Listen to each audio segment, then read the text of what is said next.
of Universal Broadcasting Network. 'Cause you make me feel like I've been locked out of heaven. A mix of today's hits and hard-to-find favorites, combined with the most entertaining and intriguing talk anywhere. This is your sound. This is the sound of Universal Broadcasting Network at UBNradio.com. Hey, everybody. It is Wednesday, January the 13th. I'm Emerson Collins. And I'm Del Shores. And you're listening to The Del and Emerson Show. Straight talk. Real gay! Our studio audience is a little sleepy today. Hey, Del Shores. So am I, although I've got a lot of adrenaline because I barely made knock it. that off the table. I'm going to knock my Red Bull off. How you doing? I'm doing well. We had to rush over here. I tried to do too many things, and I don't like that, where you're going, oh, my God, am I going to make it? That is not interesting. How was your adventure in San Diego last week? It was interesting. Oh? it was great. Do tell. I had such a great show. I had a packed house at Martini's, and there was a great table of lesbians, and one of them invested in our movie. Yes. And it was just one of those shows that I could do no wrong because they were so with me. Yes. So I loved it. And how was your premiere? No, it's this way. It's this Friday. We're kicking off on Friday night. Oh, it's this Friday. Yes, 2 days. Ladies Well, and I thought gentlemen, I was- The People's Couch, Season 4, Friday night, 10 o'clock on Bravo. So those of excited? you like me who prefer to stay home on a weekend and go out on a weeknight, will be live tweeting on the Twitter. Yeah, super excited. Lots of fun shows. Big, exciting premiere episode. Are y'all coming over to live tweet? Yes, we are. Okay, I'll pick up some cheese. Oh, perfect. Okay. I'll look at it. No, I'm kidding. Cheese is the part I like. And some wine for Yes. Blake. Blake always likes the wine. Yes, and we'll see what Scott's doing, and so maybe we'll have a fun, entertaining live tweeting adventure at Del's. For those of you who don't understand, we live tweet with the East Coast, but only DirecTV in LA has the East Coast feed, which is our 7 o'clock, so we have to go somewhere that has that so that we know what y'all are laughing at. I get that, but I don't get logo. It's so weird. Well, you got to pay extra for that. Oh, do I? Yes, Well, it's like I'm in the not- higher not- packages. I'm not. I know. I not. learned in December that I don't get the Hallmark channel, which was extremely weird because I wanted to watch Mariah Carey's Christmas musical movie that she directed and starred in. It was like a Merry Christmas Melody. I forget what it's called. Starring her and Lacey Chabert, where they asked us to believe that Mariah Carey and Lacey Chabert graduated from high school the same year. You know who she is from Mean Girls and Party of Five? Like, stunning. They've got to be a decade apart, or like 8 or 9 years. And so they were pretending that they both graduated high school in the year 1998, which I believe is a year too old for Lacey and more than a few years too young. They for probably did Miss that Carey. thing that became. It started with Sybil Shepherd on Moonlighting, where she was real fuzzy, and then Bruce Willis was really clear, Yeah. and then there was a compromise when there was a 2-shot. But I got all excited to hate tweet it, and then went and pushed play on my TV, and it was like, you do not get Hallmark, and I was like, oh. I wouldn't know if I got Hallmark or not. I wouldn't either. Oh, This no. was the first time I had tried I to figure do it get out. Hallmark because when Louise H. Beard is staying with me, that's all she watches. They start those Christmas movies like in August. Was Hallmark the one that used to have the tagline, you care enough to send the very best? Wasn't that Hallmark? Yeah, you care enough to send the very best. Well, the reason I didn't know I didn't have the Hallmark card channel is because I don't ever You care don't enough care. to send the very best. Yeah, well- I send the meh. I care enough to send the very meh. Okay. All right. Well, we have a fun day in news as we are tearing into 2016. So shall we jump into our quality Let's update? do it. All right. Well, we've talked a lot, and we're going to keep talking about it because it's important, about legislatures when they come back into session this year attempting to enact religious freedom bills with no one paying attention. And Tennessee has one already up for consideration. The Natural Marriage Defense Act, it's called. It was filed last year and will be considered in the Tennessee legislature this year. The bill essentially attempts to nullify the Supreme Court decision by preventing the state from recognizing any marriage other than one between a man and a woman, and requiring the Attorney General to defend any local official who defies the Supreme Court. Totally illegal. They would lose in a court case, but if they manage to pass this bill, and there are some conservative states that may pass some of these bills, it will require another round of legal proceedings to continue to ensure that same-sex marriages are able to be Well, achieved. we had Alabama last week, and now we have them. And Yep. we've So got- keep an eye out. You LGBT people in Tennessee, we're supporting you. Keep us posted on We're what's coming. happening. We're Yes. coming with signs. Yes. Well, I don't know about that. I don't know about.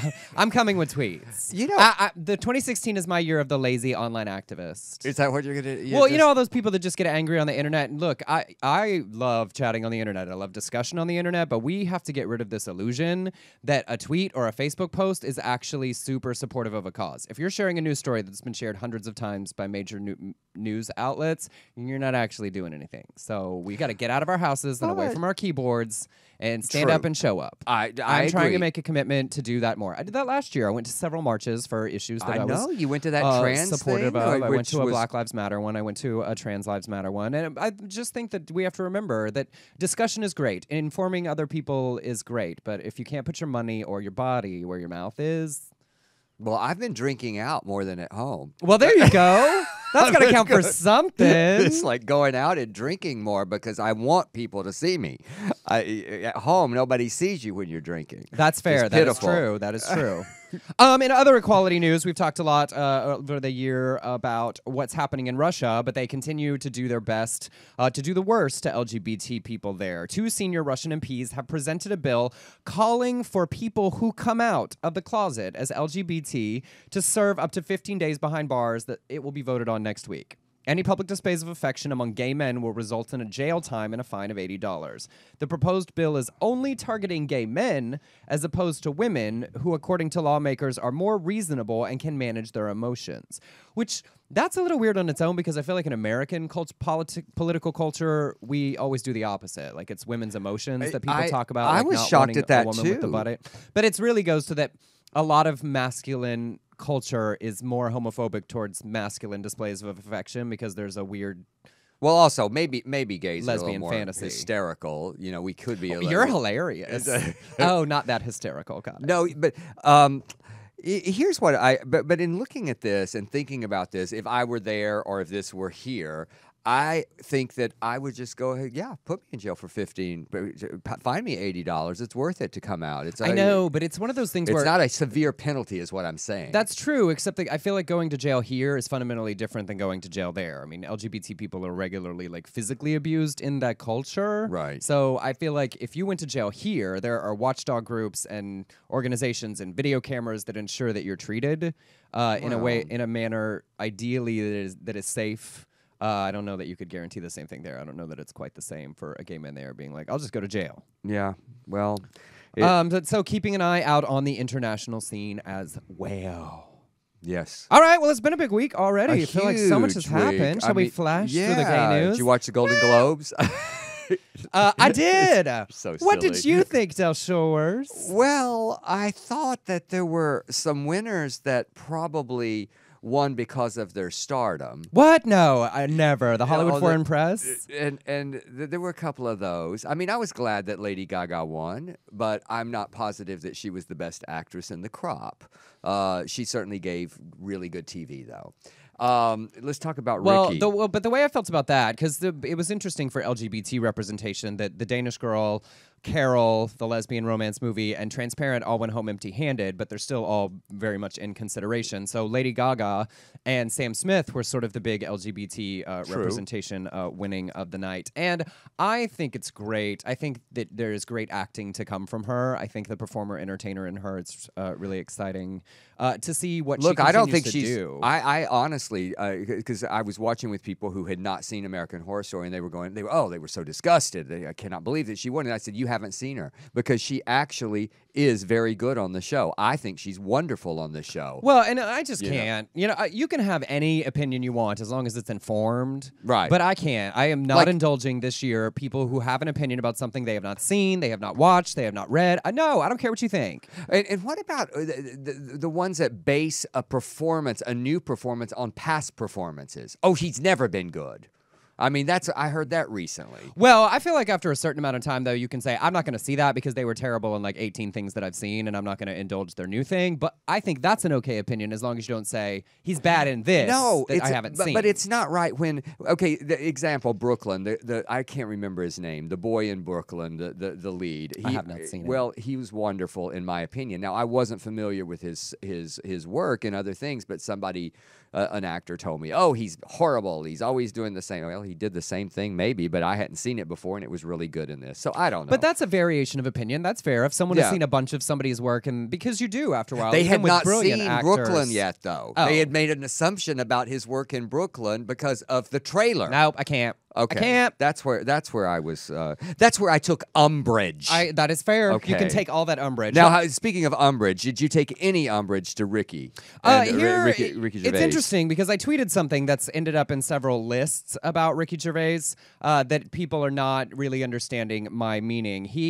I really enjoy Ricky Gervais's humor. I think there's something do very too. funny in being willing to go for the biggest people in the room. But he opened with a joke about Caitlyn Jenner, and I'm going to read it. He said, "But as I say, I'm going to be nice tonight. I've changed. Not as much as Bruce Jenner, obviously. Now Caitlyn Jenner, of course. What a year she's had. She became a role model for trans people everywhere, showing great bravery and breaking down barriers and destroying stereotypes. She didn't do a lot for women drivers, but you can't have everything, can ya?" All I tweeted was, there are a billion jokes to make about Caitlyn Jenner. Calling her Bruce isn't one of them. Right. Because here is my sort of nuanced perspective on the joke. I don't think the second half of the joke is a dark, incisive, and brilliant joke, I think. There are a lot of people upset about the car accident she was involved with that had another person lose their life. That is a fair commentary to make, and I think the joke about women drivers reinforces her as a woman, which I think is a positive focus. I think the danger of making a joke in an arena you're not familiar with, for the trans community, dead naming is what they call it when you use the name that they were assigned along with the sex they were assigned at birth. So when they come out as trans, when they transition to fully realize that and pick a new name that identifies with that, you don't use the old one. That can be challenging for journalists, but I think if he's going to make a joke in the world of trans, you need to make a perfect joke. So he could have just said Caitlyn Jenner, the whole thing. Sure, absolutely. And you know, in thinking about it and watching it back, and then reading his response. First of all, some of his defense, because there were more tweets about it, is he said that he was that he was Bruce when he had the car accident. That's what he said. I don't really think that he thought that through, and I think that's what he returned to that and said, okay, I can justify it. I mean, if you look at it, it's not unlike what we did at the beginning, where you start to call him Bruce, and then you correct yourself.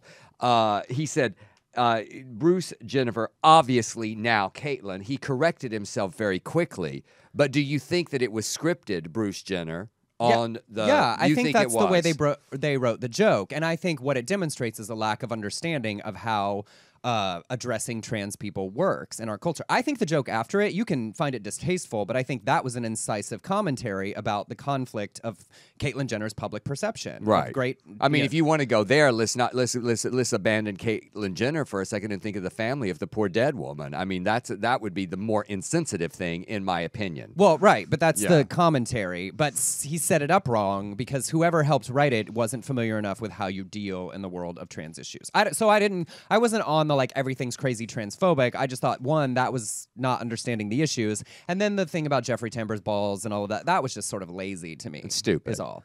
And what about the Danish girl when he introduced Eddie?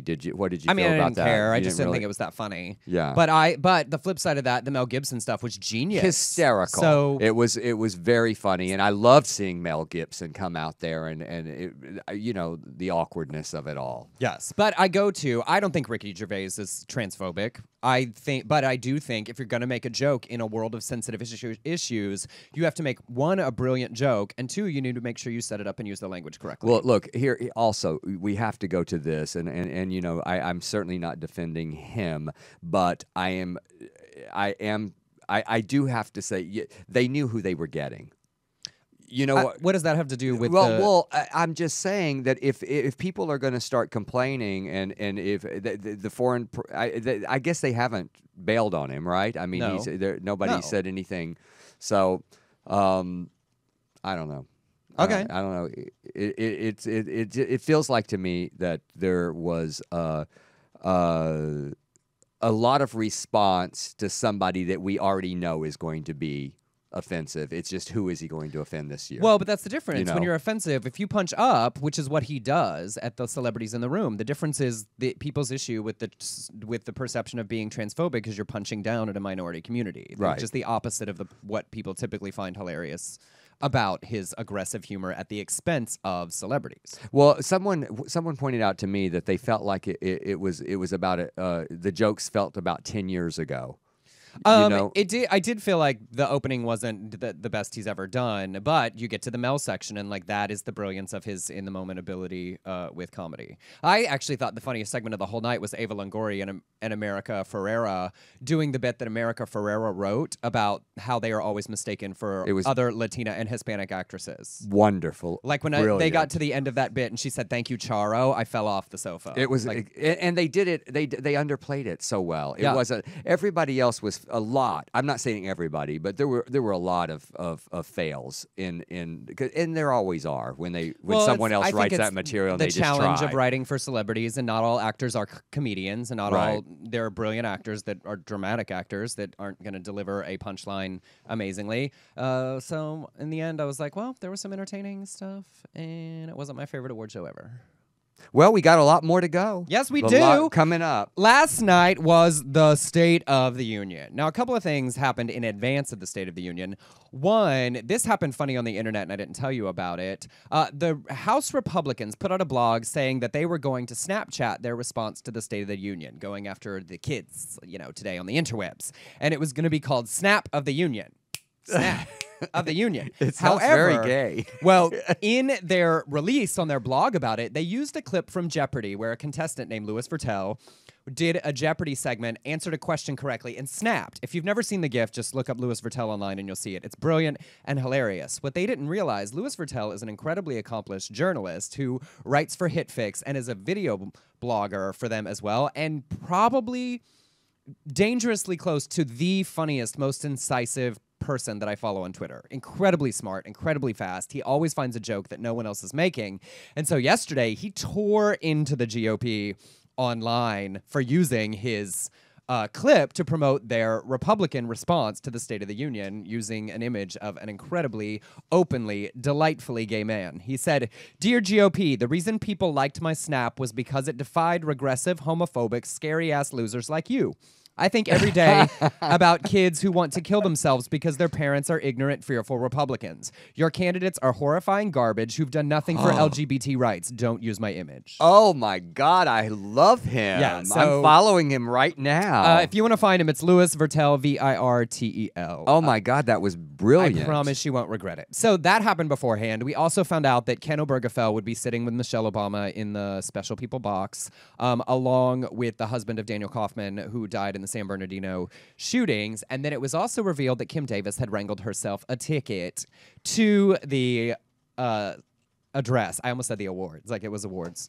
I do think they should do a red carpet for the State of the Union so we could talk about all those ill-fitting Brooks Brothers suits and things. Well, what that about happened. her outfit? Which there's, we didn't expect much, but I thought it was great that there was just one cut to her by a shady CNN producer when President Obama was talking about extremists. They cut to Kim Davis, which was great. And actually, I'll see if I can find it. Well, since you just mentioned it, Ira Madsen is a writer for Vice, who had the best gay response that I saw on the internet to Ms. Davis's dressy sweater wear. But I thought in general that the speech was interesting in Obama's willingness to say that his biggest disappointment is that partisan politics have gotten worse under his administration, not better. I thought that was true and very true. Honest, and he talked about how we all have to be involved in campaign finance reform and district reform to ensure that doesn't continue to happen. And I thought it was impressive that in Governor Nikki Haley's response, she mentioned the same thing about, she said, during anxious times, it can be tempting to follow the siren call of the angriest voices. We must resist that temptation. She could deliver. Wow, I'm shocked that she said that. I didn't agree with a lot of what she had to say policy-wise, Right. but I thought it was one of the better representations of conservative philosophy and reasonable response that we've had to a State of the Union in a number of years. And of course, many people think she will be in the running for the VP spot for whoever gets selected. Although Donald Trump's fans were really upset at that statement because they felt like it was directed at him. Well, I think it was. But I think it applies to Ted Cruz and some of the others too. When you talk about extremists, it's not just simply, Donald saying ridiculous things in stump speeches. Mike Huckabee, Ted Cruz, some of those, they're extremists. You know what I love about this time in the election? I love that they're all. Well, I just love that they just that the parties are fighting. So like the GOP, they just hate each other. Like Ted Cruz and Donald Trump are at it every single day, and then all of a sudden.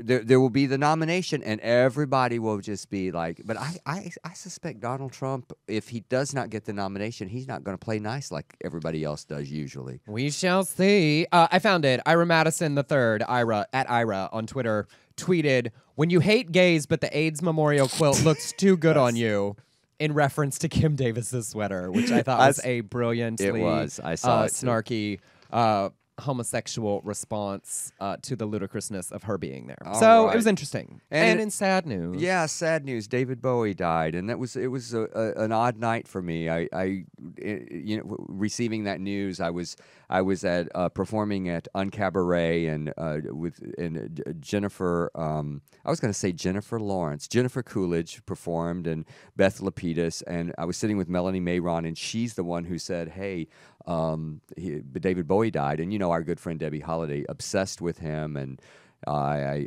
text messaged her, and she said, "It's a hoax. It has to be a hoax. He's not sick. I know he's not sick." So anyway, very sad, and for someone like me growing up with him, he was always that thing I could not be as a kid in Texas. Yeah.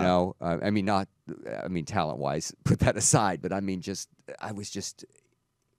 I loved watching him, and he was the dress, the Ziggy Stardust, all of that stuff was kind of amazing and wonderful, and I loved his music growing up. And it was interesting to watch the response online from artists and people in media that there's sort of universal acclaim for how many people that just simply felt other ever, that wanted to be in the arts, to be in news, to be in politics, that he was such a shining example of whatever your weird is, put it out there.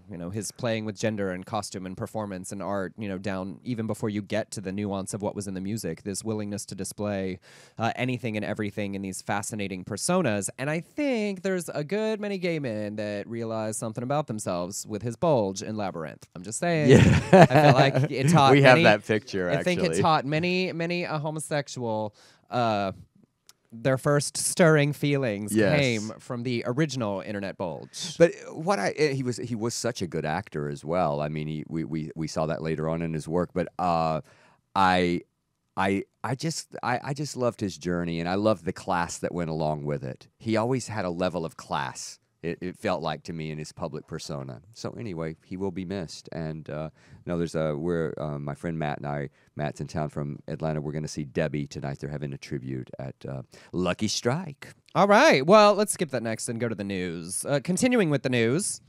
We have First Baptist Church in Memphis in the news, which in a good way. And one of our fans, Jay Richards Matthews, sent me this story, and I just loved it. The First Baptist Church of Memphis has approved a resolution this past Sunday that would allow gay marriage and ordination. It wasn't a huge surprise because this has been an affirming church for a long time. In 2001, they baptized an openly gay man, and 2 years ago they voted overwhelmingly to ordain their first gay deacons. So the Reverend David Breckenridge, big shout out to him, senior pastor, this was his quote. He said, "This morning continues the tradition of FBC Memphis of applying our theology and faith to the issues and needs of our times as a church where all are welcome." So great. They're not a part of the Southern Baptist Convention, obviously. But they felt good enough to split off because they didn't agree with the hatred that was being spewed from pulpits. So great. In exciting coming out news, I found this story really great. We've gotten to the point where people sort of snark in response to coming out online, and there hasn't been much to this, and I think it speaks to how well he articulated it. Charlie Carver is one of the twins from Desperate Housewives, from Teen Wolf, from The Leftovers, and he came out this week in a series of Instagram posts. I think it's great, and it sort of shows the modern media influence that we're passed past the point of it being a magazine cover. He just wanted to tell the story, and he told it in 5 very long Instagram posts, and it's worth looking up and reading it. I think it's one of the better articulated, honest expressions of how his journey happened, his conflict with being concerned about being an actor and his keeping his personal life private. But he put it under a post that said, "Be who you needed when you were younger." And he talked about having seen that and having that image sort of stuck with him. He talked about realizing he was gay at 12 and hating himself, and then his fear for his professional career. He talked about feeling like he was living out and not feeling the need to do so. And then he said, and for a time that was enough. But what can I do? How can I participate? Honesty is probably a great step in the right direction. I now believe that by omitting this part of myself from the record, I am complicit in perpetuating the suffering, fear, and shame cast upon so many in the world. In my silence, I've helped decide for you, too, that to be gay is to be, as a young man or young woman, young anyone, inappropriate for a professional career in the arts. And then he wrote, "What?" in all capital letters. So now, let the record show this. I self-identify as a gay, and does that really matter anymore? As a young man, I needed a young man in Hollywood to say that, and without being a dick about it, I owe it to myself more than anything to be who I needed when I was younger. I loved that quote so much. Yeah. It warmed my heart. So it was a really great example. It absolutely was. But check it out. It's really long and one of my favorite, hitting all the bases. And you can find the full thing online or on his Instagram, Charlie Carver.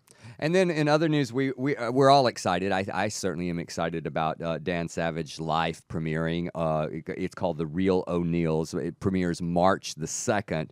And Todd Holland, who is an openly gay producer and also a director, he wanted a gay actor for the role, but it's illegal to ask, "Hey, Right. Emerson Collins, are you gay?"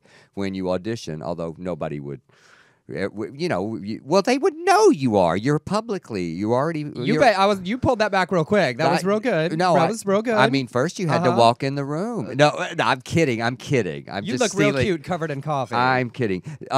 No, but you know what I'm saying. I mean, you can't ask that question. Right. And I've defended many times me casting a straight actor in a gay role because I said I cannot ask them, nor do I want to discriminate against gay actors who are playing straight roles. But they felt it was very important to have a gay man in this landmark role on television, and Todd fought very hard that it should be, and it has gone to a gay actor, 21-year-old Noah Galvin, and he's playing Kenny. And he's not only gay, but he's eager to be an advocate for our community and a defender of the show as it takes political heat. That's really exciting. I know lots of people tried to keep it off the air from the get-go just because Dan Savage was associated. And he's even said, like, it's loosely based on his story, but, once they turned it over, it's in other people's hands. And so I think it's exciting to have a show that he will clearly be involved in promoting through his own sphere, and a great young openly gay actor playing the character and being able to talk about it as both an actor and as a gay man related to the character. So it should be exciting. And back to what I said about you, and I really was, I go, there are actors who are out, and that solves that problem. That Todd was faced with. Right. If this actor was out and he was out on his Facebook or whatever, or we knew that he was out, then there would be no question, and he would have the edge if they're looking for this. Right. How do you feel about that? I mean, how do you feel? I think that's great. I do subscribe to the best person for the role. I don't care, but I do think it's important to acknowledge that there's still many places where gay actors will not be considered for roles because there's too much money or too much publicity riding on it. So I think that saying, hey, if there is an equally talented openly gay man for this character, that we want to go for that, I think that's great. I don't think saying only gay actors can play gay characters is positive for anyone, but I think it's great to see this because they want to do advocacy in association with the show. But could a straight actor playing gay be an advocate for the gay community? Well, no, yeah, but we have tons of them. Like, okay, there's so many. Like, most of the gay characters on television are played by straight people, so we've had a lot of that. Yeah, I do feel like that if you are going to say, I mean, I think this was said after the fact that he was cast. I think if you make these statements before you do place yourself in possible legal jeopardy for those actors who didn't get the role and are saying, I didn't get it because I was straight, whatever. I mean, I don't know. I don't either. Okay, onward. All right. And I just love it when you shut down a story. well, no, I don't know. Like, you think that's the case? I have no idea how the legality would work of them saying we're interested in an openly Well, gay you can actor. sue for anything. Well, and right. actors, and we have seen actors over and over sue for whatever that they didn't get the work. I mean, let's go to Sean Young back with Catwoman. I mean, you can sue for anything. So I'm saying if you made that statement before, I heard you. You would open yourself. I do believe you would open yourself up for the possibility. And my response to that was, I have no idea. So All right, go ahead, Amber. There it is. Just go to the next one.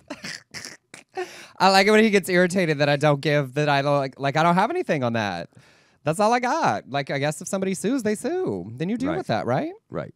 In another coming out story, Amanda Stengberg is a 17-year-old actress from the Hunger Games, and she took over Teen Vogue's Snapchat this past week as a part of a conversation about representation and seeing yourself in being represented in media. She came out as bisexual on their official Snapchat. She said, I want to thank Teen Vogue for the opportunity. It's deeply bruising to fight against your identity and to mold yourself into shapes you just shouldn't be in. As someone who identifies as a black bisexual woman, I've been through it. But then I realized that because of Solange and Ava DuVernay and Willow, there's absolutely nothing to change. We cannot be suppressed. We are meant to express our joy and our love and our tears and be big and bold and definitely not easy to swallow, which is a great story. You know, we don't do as many stories about bisexual representation, and they are they are the largest part of our community. So it was a really great example. Well, one thing we failed to say about David Bowie is he did identify as a bisexual early on. I mean, he was one of the first people that I ever read where he said, I am bisexual. Yeah. It was like shocking back in the day. Yeah.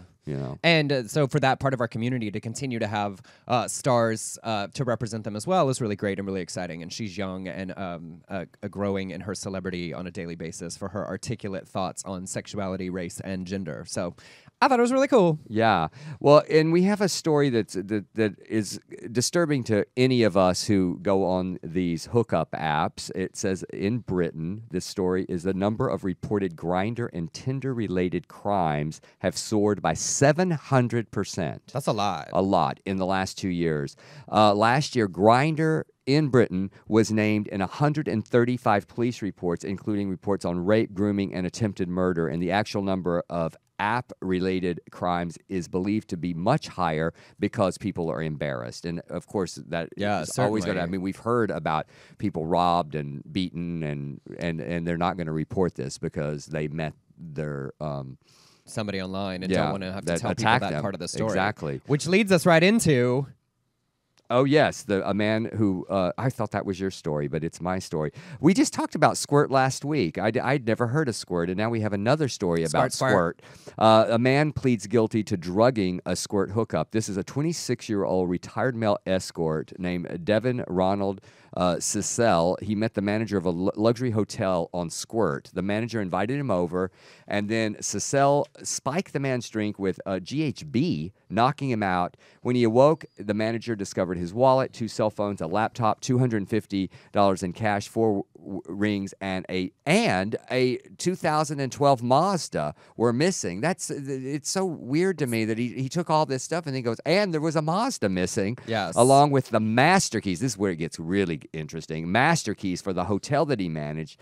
Cecil admitted to sneaking into the hotel a week later and using the master keys. Now, this is where the story just kind of falls apart for me. It's a very odd twist. Yes. He stole 2 restaurant-sized boxes of barbecue sauce. Uh-huh. I mean, I guess he was just having a barbecue and thought, well, where can I get? Oh, I have these master keys. Apparently, it's a very popular barbecue sauce, lifetime supply. So 2 restaurant-sized boxes. He took it, but then he broke into 2 separate rooms at the hotel, and one room was an 80-year-old woman, and another where the 2 occupants lay asleep. Brave guy in their bed. He stole bank and credit cards, 2 laptops. He needed laptops. Obviously, he needed lots. You can resell those. Lots of that laptops. makes sense. A backpack full of college textbooks and $11,000 worth of jewelry. I have so many questions. The resale value is not that great on laptops. Well, I'm sorry. Well, but it's electronics, not. like it's more than a phone. People steal those all the time. I mean, I'd go for cash. But here's my thing: the credit cards, laptops, and $11,000 worth of jewelry makes sense to me. Jewelry, you can put that in your pocket,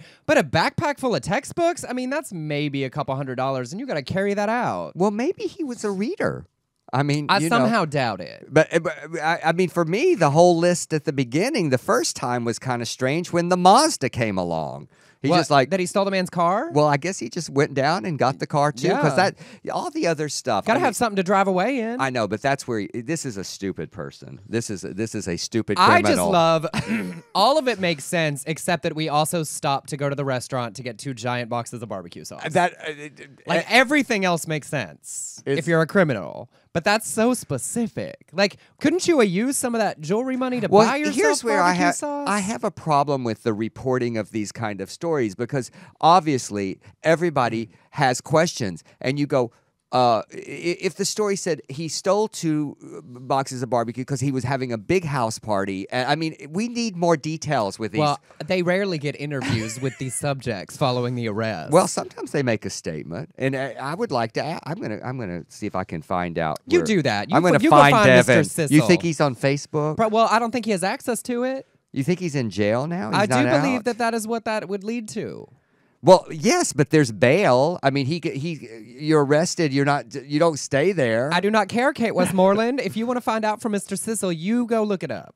And he retired at age 26. I think he had a few good years as an escort left before he had to go to resort to Well, crime. that's generous of you. I do. All right, well, in other exciting news, you all know that we have a love affair with Steve Grand on the show, and his hijinks entertain us ceaselessly, and I love this story. Steve sort of promised after the hoopla last year that he wasn't going to do as much social media. He was taking a break, but I think he's gotten over that, and I'm really glad. And he's doing it so smart and funny. Come Because on. the other day he shared the story of going to the gym, and you've all done that thing for people that go to the gym where you see someone and you sort of end up watching them for your whole workout. You sort of see them over there and what they're doing, and they're either inspiring or they make you feel depressed because you're never going to look like them. But you have that person you watch the whole time. Well, Steve generously tweeted his journey with Gym Bro. Breaux is what they have titled it in the aftermath. So here is Steve Grand's adventure with meeting a man at the gym. He said, "I feel like my husband is ignoring me at the gym. Awkward. I would not call him out, but we've never been formally introduced. Hashtag not so blessed. Oh, now that I'm doing squats, he all of a sudden seems to notice me. Hashtag too little too late. He has sort of a clueless straight guy appeal. Pasty skin, and he's wearing a ball cap, ? But looks just a little too good in those shorts. Okay. Now he's talking to the jacked gay version of Macklemore. How does he get his hair to cooperate? Hashtag asking for a friend. Maybe we could coincidentally meet at the water fountain. Think he'll notice I am only a few sips into my giant gallon of water? Such a good plan. Like accidentally run into him. Apparently I am very confident no one at the gym follows me on Twitter. Hashtag blessed. Oh my God, he just followed me into the bathroom. Girl, you just peed like 5 minutes ago. I don't know. He's just getting really clingy. Hashtag down boy. Okay, you guys, I'm going to be honest. I was kind of embellishing this little scenario for humor, but this is real. He just got on the Stairmaster next to me. Said he doesn't care if he embarrasses himself because he moves on Saturday and just wanted to tell me I am gorgeous and seem really nice. This doesn't happen where I live very often. What a sweet guy. Of course he's moving. Hashtag not so blessed. Dude, I made it so easy for you to ask me to dinner. I offered my name and shook your hand. Balls in your court. Hashtag bro. His whole wholesome, quietly strong blue-collar charm is nuking me right in the feels. Please send your hashtag thoughts and prayers for my heart. He's a trucker. Can't decide if my life today is more like The Notebook or the start of a low-budget porn where they still have clothes on. That was my favorite. Yes. I love that so much. And then yesterday he followed up with he tweeted a photo of himself in his tights at the gym, which should be inspiring / We have it depressing here, yes. for all of us because oh good God Almighty, Steven. Can I call you Steven? Thanks. And then that he was getting pulled over at the desk when he walked and he was like, am I about to be called out on my tights? It seems like everything worked out okay, and so we appreciate it. Grand is appropriate for his last name after seeing that photo. So, dear Steve, one, we appreciate your sharing your journey, and to Yes. Jim Bro, what the fuck, dude? Yeah. Come on, man. But he's a truck Step driver. up. So he's going out of town. He could come back. I think it would be a good relationship because then Steve, he could hitch rides to gigs. He could drive him around the country. They could like, hey, are you going to Indianapolis? I'm performing at Pride. a little bromance it's- as they truck across the I think country. there's a reality show there. And it could be the Steve Grand cross-country truck documentary. Steven the Trucker. Yes. I like Steve, it. Make it happen. All right. We're all waiting. Logo? Yes. Logo? Come on. I'm giving you a show right here.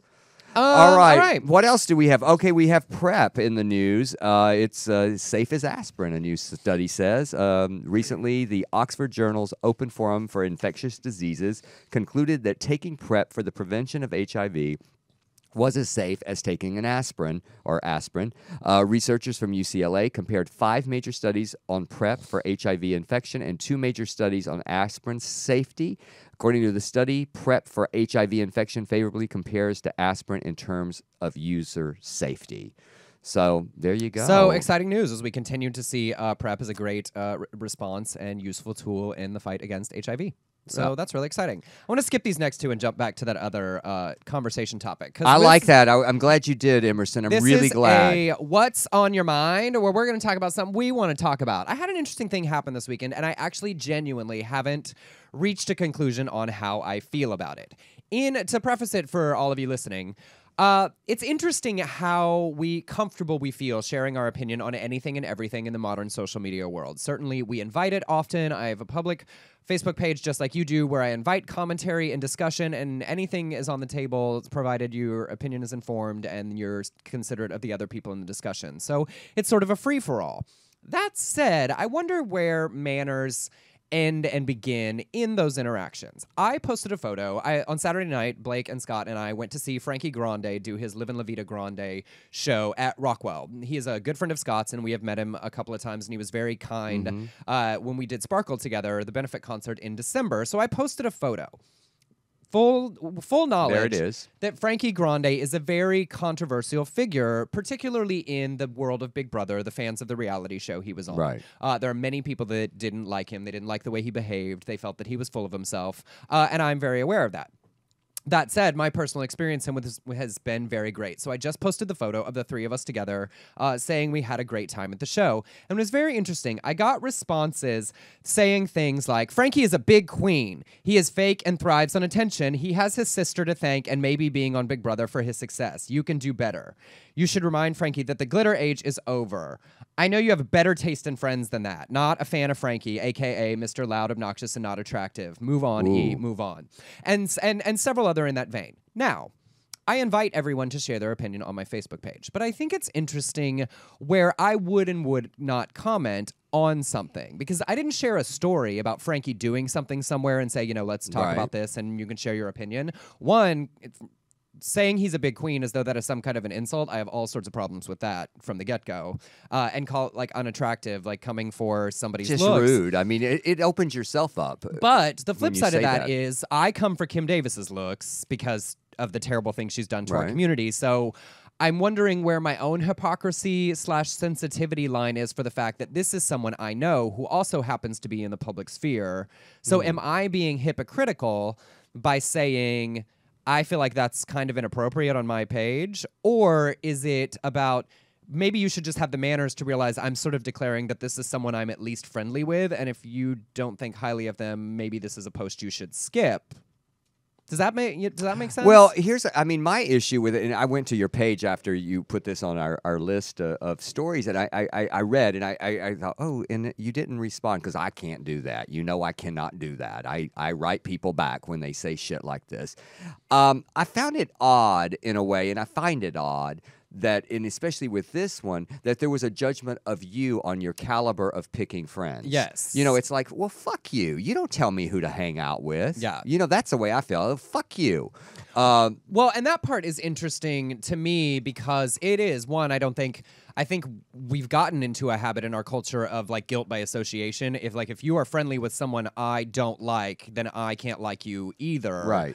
And, I, as much as I joke about being super judgmental news-wise, I'm actually very open in the diversity of opinions and personality types that are in my life. I think that makes for the more well-rounded opinions that I'm able to share because I get opinions from a very diverse group of sources. But even further than that, I guess his case is specific and interesting to me because you love / or hate him because of a performance on a reality show that was a competition show designed to win money. So I think there's something interesting in the presumption that you know very much about somebody based on their portrayal in reality. Yeah, I do too. And I think that when you start that judgment, say you can pick better friends, well, first of all, they don't know what the level of friendship is with you. You happen to be at his show and you took a picture with him. You can do better. What? You can do better in placing yourself in better photos? I don't know. And then they went. I even noticed that glitters over. I mean, it's like it just went to like it almost felt junior high school to me, and that's what sometimes I think Facebook and social media has made us become like just these petty little assholes. Well, I do try because I'm all over the place. I insult certain people. There's sort of guidelines that I try to go by on what I think is appropriate, but I do try to stick to, if I wouldn't say it to their face, I try not to say it. Most of the things that I say that are offensive, I would say, if Kim Davis were sitting here, I would say everything that I've said on our radio show to her and face. more. But with reality stars, I think it's always interesting because when you hate someone from a television show, that shouldn't be like real life hate. Does that make sense? It's different when you talk about politicians that are impacting the world that LGBT children are growing up in. I think that level of passion in politics is understandable and acceptable. But when you're talking about a quote unquote villain on a reality show, like I joke about, I hate Vicki Gunvalson from the Real Housewives of Orange County. I don't actually hate her. Right. She irritates me on a TV show, but I watch because she's if I met her, I'm sure she's delightfully lovely outside of it. They're performing even though it's like quote unquote reality. Well, and as we know in a lot of these reality shows, there are situations that are set up. They decide they cast them accordingly. You go, okay, who is going to be the villain? Who's going to do this? Who's going to do this? Who's going to play this face? And I would kind of like to sit down with Kim Richards. I mean, I've said things about her before, but I'd like to sit down and say, honey, what's wrong? But I'm probably more aware of it now because I've reached the point where there are people on Twitter that hate that they think Blake Scott and I are stereotypical West Hollywood queens on our show, and it's like, well, of course, I embody a lot of particularly gay stereotypes in my life, but I am also more than that, and I would hope that an intelligent viewer can go, well, yes, but the way I snark at a television is not all that there is to me. But I just go back to, I think it's interesting when because if I went to someone's Facebook page and was like, you're friends with that person, I hate them, and wrote it underneath because we have a mutual friend or a mutual acquaintance, I wouldn't do that because I'd go, oh, I don't like that person, I can just skip this post. I think that because he's in a celebrity sphere, it crosses the boundary of like, well, that is an okay target because they're out in the public eye. Well, and also, I mean, they really dehumanize people, and come on, some of us are just minor celebrities where we actually go, and if you wrote about me, yes, I would see what they wrote about me, and I have deleted so many things because every now and then somebody, you write something about Sordid Lives, and someone goes, well, I preferred this actor over this actor, and I'm like, oh my God, that actor that reads my page, and I'm deleting it very quickly because I'm an extreme codependent. And I don't want anybody's feelings to be hurt. Yeah, but you can't hurt people's feelings. I mean, I never saw Big Brother. Yeah, I never did. I only, I witnessed him one time in public at Rockwell. And I watched how supportive he was of all the other artists and how amazingly, genuinely sweet he was when I told him I enjoyed his performance. Yeah. So that's all I know about him. And he's an interesting figure because there's a lot of the gay blog glitterati that find him irritating and irksome too. But he doesn't engage with any of the negativity. He stays super positive. He's super energetic. And watching the young fans at his show that were super excited, his like silly and fun, shine bright like a Frankie idea that's like building their self-esteem. I think that's one of those situations where I go to, if it is not for you, that's totally fine. Just move on. Right. Like I wonder at our need to express our hatred for something. I don't spend a lot of time being like, I just think this is awful unless it's brought up in a discussion. I don't volunteer it and feel the need to jump in because I'd rather waste my time talking about things I like than things I hate. Well, anyway, I just thought it was interesting. Food for thought. And all right. In trans news, in trans cetera, Ted Cruz, not shockingly, went for trans students recently. At a campaign stop last week, he blasted the Department of Education for, in his words, trying to force a junior high to let a teenage boy shower with teenage girls. He often cites this in campaign stops as an example of federal overreach.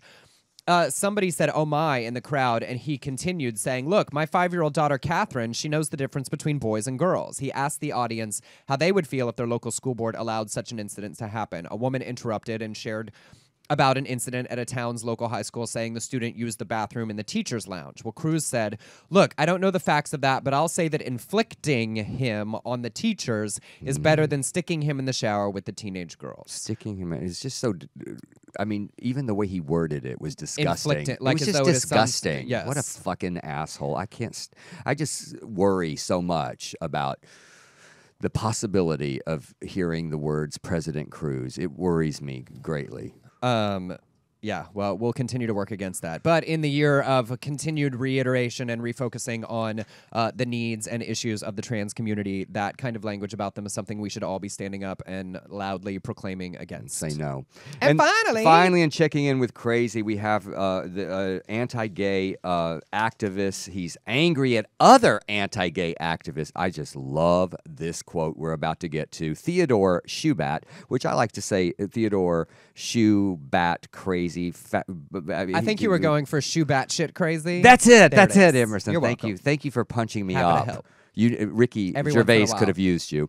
Has openly called for the execution of gay people on a number of occasions, and it seems he's maligned to isolate himself from fellow bigots. He has reported that Peter LaBarbera of Americans for Truth About Homosexual has done everything in his power to disassociate himself from Shubat, demanding Shubat be removed from a documentary about fighting the homosexual agenda.